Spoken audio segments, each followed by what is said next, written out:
Merci, Monsieur le Président, Monsieur le Vice-président Péchenard, mes chers collègues.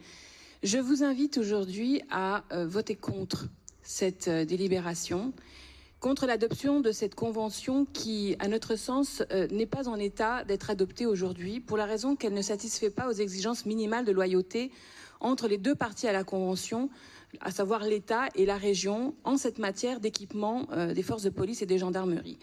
Si vous lisez attentivement la Convention qui est soumise à votre délibération et à votre vote, vous verrez en l'article 3-2 que cette Convention exclut formellement, textuellement, le financement d'armes létales par la région Île-de-France. C'est quelque chose, je crois, d'absolument substantiel dans cette convention entre l'État et la région. Et je pense que si la région refusait ses limites à ses prérogatives, l'État, sans doute, n'accepterait pas cette convention. Or, hier, par un amendement qui a été intégré in extremis à 1h du matin, la veille, Mme Pécresse a fait adopter une délibération en vertu de laquelle la région s'autorise le financement d'armes létales. C'est les armes mentionnées à l'article R511-12 du Code de sécurité intérieure. Je rappelle, ce sont des revolvers 38 spéciales, 357 Magnum, 9 mm Luger.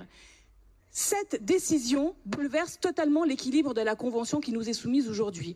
Je rappelle que l'armement létal n'est pas une mince affaire. Avoir des armes, c'est un métier qui requiert des formations. Nous avons besoin de policiers qui savent manier les armes correctement. Aujourd'hui, ils ne sont pas assez formés et il y a de nombreux accidents, y compris parmi la police nationale et la gendarmerie. Confère un accident qui a eu lieu à Suresnes, pas plus tard que le mois de juin dernier, dans le cadre d'un exercice d'entraînement. Je pourrais utiliser un tas d'exemples qui montrent à quel point ce changement de doctrine de la part de la région est grave pour nos concitoyens et pour les policiers eux-mêmes. Au mois d'avril, lors d'une opération d'interpellation de trafiquants qui a eu lieu sur ma commune à Bagnolet, un policier a été blessé parce qu'il s'est trouvé à l'écart de son groupe au moment de cette opération très délicate qui requiert une grande spécialisation. Et votre grande idée, c'est que, alors même qu'il est difficile de mener ces opérations très techniques et très dangereuses, vous allez comme ça donner des armes létales à la police municipale sans même avoir préalablement fait de bilan ou d'avoir des exigences en termes de formation. Nous avons besoin que dans les rues de notre pays, il y ait moins d'armes, pas plus d'armes. Avant-hier, au Lilas, chez moi, un garçon de 16 ans a été poignardé parce qu'il est de Bagnolet et qu'il était au Lilas.